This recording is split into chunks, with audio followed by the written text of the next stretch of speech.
Sobat Apel. Selamat datang di podcast Apel yang kali ini kita sudah ada di episode 4. Yeay.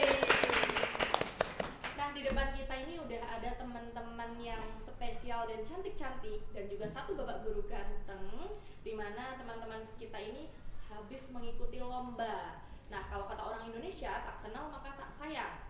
Maka silahkan teman-teman ini di depan perkenalan diri dulu. Oke, halo semua. Perkenalkan, saya Atif Noval Mufid di SMP Negeri 2 Surakarta. Saya bertugas untuk mengajar informatika.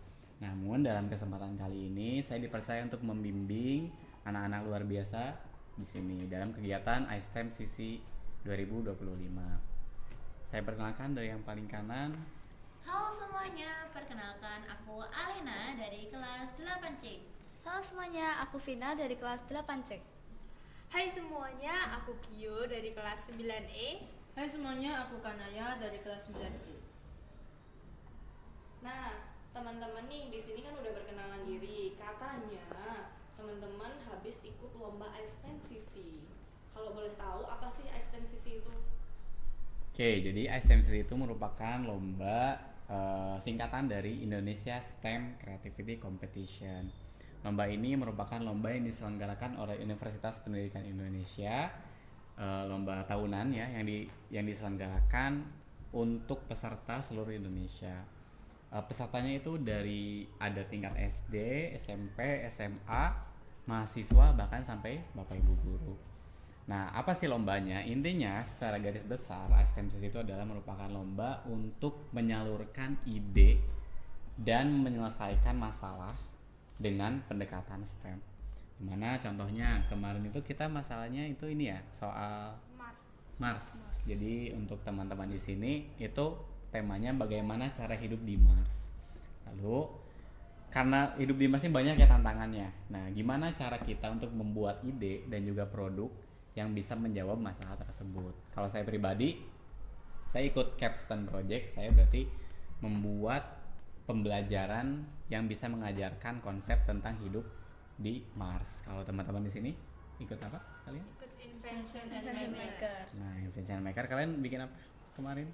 Kami bikin semacam silo gitu untuk menjadi tempat penyimpanan makanan serta menjadi sumber energi bagi manusia yang hidup di Mars. Oke, kalau kalian? dan kita membuat sebuah dome yang berbentuk lotus flower untuk sebagai tempat tinggal waktu di Mars. Nah, seperti itu. Oke, berarti kalau dari cerita-cerita kalian nih, iSTEM Sisi itu tidak jauh-jauh dari teknologi. Betul sekali. Dari mana? Kita itu tahunya dari sosial media, terkhususnya dari Instagram. Aku tahu lomba STEM Sisi dari Instagram. Kebetulan Pak Atif juga bersedia untuk membimbing kami. Ya, kita ingin melatih skill kita dan terutama di bidang STEM karena kan kita pasti ikut lombanya yang berkaitan tentang yang ya berhadapan dengan kertas-kertas gitu kan. Nah, kita mau menambah pengalaman atau skill kita di bidang STEM dan melatih public speaking karena di situ nanti kita bakalan presentasi. Oh, gitu ya. Nah, untuk kita itu sebenarnya di sana tuh di STEM itu ada 3 tahap ya. Untuk yang tahap pertamanya itu pendaftaran.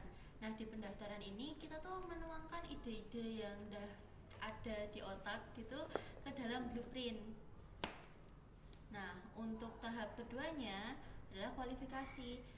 Kami membuat produk yang sudah kami gambar di blueprint untuk kita realisasikan seperti itu. Nah, produk itu kami presentasikan dan diupload di YouTube. Untuk tahap ketiga yaitu final, kita kembali mempresentasikan hasil produk yang sudah lebih baik tentu saja di hadapan para juri. Itu aja sih prosesnya. Aku pribadi sih yang paling sulit itu waktu presentasi di hadapan para juri. Soalnya itu presentasi pakai bahasa Inggris dan jurinya itu ya cukup membuat kita tegang ya, deg-degan Untuk aku itu aja sih yang menurutku paling sulit. Menurut aku sama kayak bagian presentasinya itu nervous banget. Ya. Kalau saya pribadi karena selain membimbing, saya juga menjadi peserta lomba. Jadi kesulitan utama yang saya rasakan itu selain harus membimbing anak-anak di sini, saya juga sedikit kewalahan untuk mempersiapkan apa yang harus saya lombakan dan juga apa yang harus disiapkan oleh anak-anak saya ini. Nah, kalau menurut saya yang sulit itu adalah saya berlatih Inggrisnya ya. Kebetulan saya tuh basic Inggrisnya tuh bener-bener rendah banget, bisa dibilang jelek lah.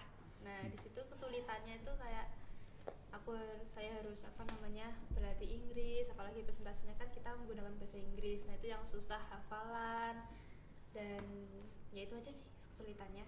Ya menurutku yang paling susah itu sebenarnya waktu proses pembuatan produknya aja. Senang itu menurutku bisa presentasi menggunakan bahasa Inggris di depan para juri. Nah, yang senang menurut aku itu adalah saya bisa menambah skill saya di Inggris dan STEM, dan juga bisa mendapatkan bonus jalan-jalan mengelilingi Bandung ya, dan bisa tahu UPI itu, karena sebelumnya tuh nggak tahu UPI itu kayak gimana, terus tahu UPI itu oh kayak gini gitu. Itu aja sih.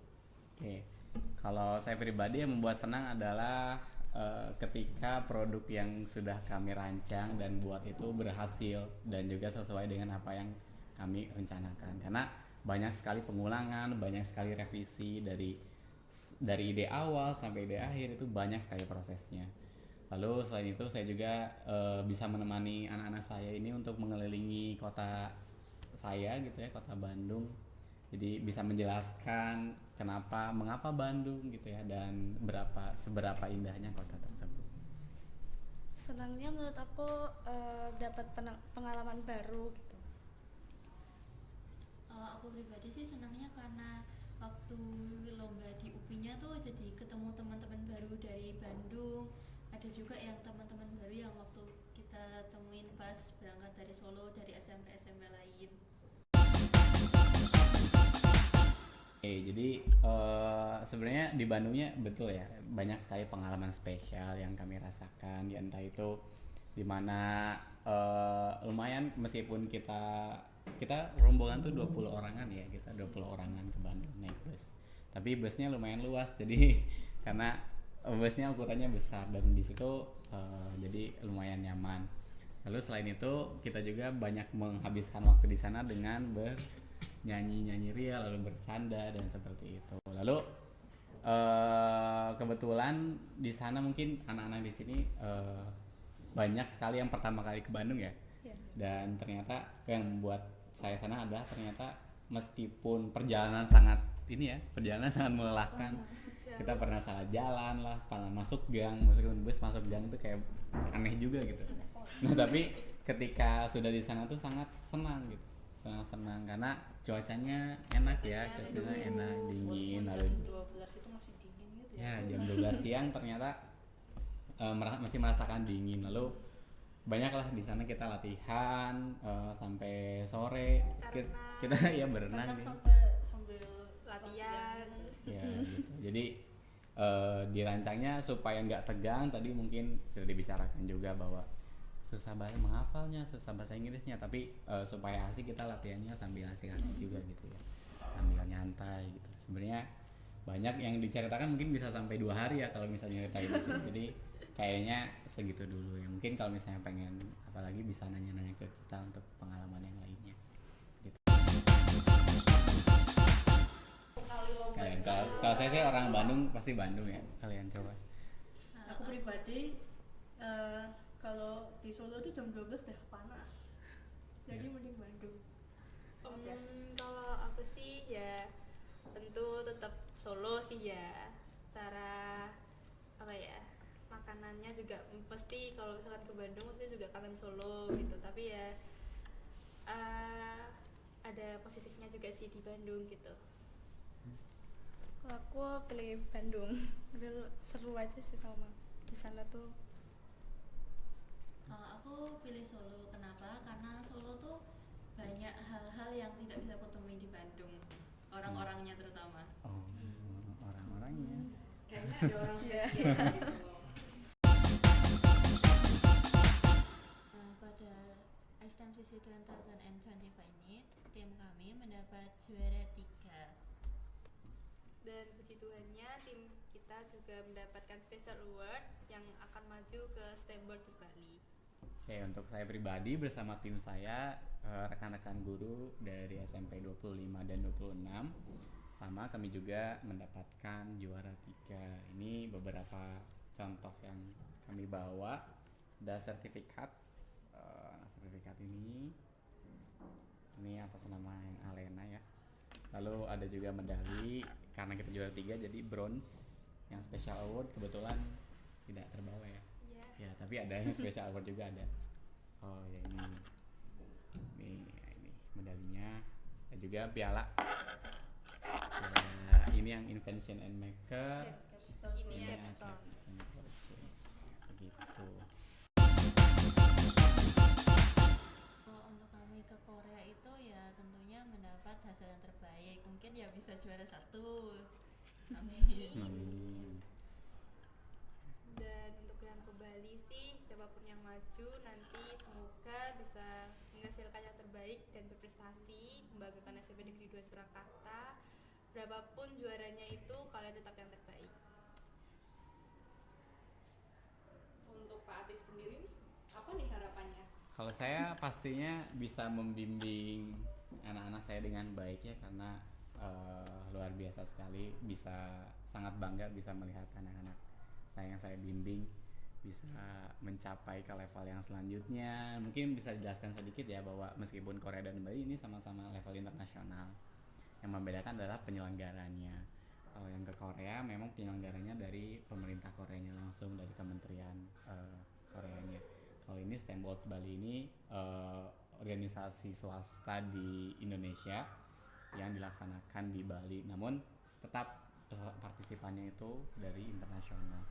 Kalau saya pribadi, saya berharap dua-duanya bisa ikut dengan lancar ya, karena harus membimbing mereka berdua dan bisa melihat apapun hasilnya, yang penting mereka belajar banyak hal, terus bisa pulang dengan happy dan juga pengalaman yang baru. Oke, jadi mungkin saya hanya berpesan bahwa tadi mungkin yang dijelaskan juga bahwa lomba itu tidak hanya soal berhubungan dengan ngerjain soal, lalu debat ataupun mungkin pidato, tapi ada juga lomba yang dalam bidang STEM ini, dan STEM ini merupakan bidang yang sangat harus dikembangkan karena negara-negara lain itu sudah sangat lebih dahulu dan lebih maju dalam mengembangkan bidang STEM. Maka oleh karena itu saya harapkan kepada siswa-siswa SMP Negeri 2 Surakarta maupun sobat apel di sana, jangan takut dan juga ayo semangat untuk ikut lomba-lomba yang kalian rasa ini lomba apa sih Pak, kok beda dari yang lain ya, coba dulu aja, karena siapa tahu kesempatan tersebut bisa menjadi pengalaman dan juga ilmu baru untuk kalian. Begitu dari saya. Mungkin selanjutnya dari Nah, untuk aku sih pesannya SMP 2 anak-anaknya jangan takut untuk berprestasi. Apapun itu hasilnya, mau itu juara 1, juara 2, atau juara 3, ataupun kalian nggak menang pun tetap kalian yang terbaik dan sudah membanggakan SMP Negeri 2 Surakarta. Dan untuk boleh deh kalian mencoba-coba tahun depan ikut lomba STEM, karena ini benar-benar satu pengalaman yang baru untuk menambah skill kalian di bidang STEM dan public speaking, karena kita kan perlu presentasi seperti itu. Nah, kalau pesan aku untuk anak-anak Spero nih ya, kalian tuh jangan takut buat nyoba, lakuin aja dulu. Hasilnya pasti yang terbaik karena tidak ada usaha yang gagal. Terima kasih kepada tim iSTEM CC dari SMP Negeri 2 Surakarta yang udah sharing-sharing berbagai macam pengalamannya. Nah, semoga teman-teman Espero juga bisa ikut jejak kalian, dan sobat apel di luar sana yang dari SMP lain juga bisa mengikuti jejak kalian. Dan sampai jumpa di episode podcast selanjutnya. Be the Champ with STEM. Bye bye.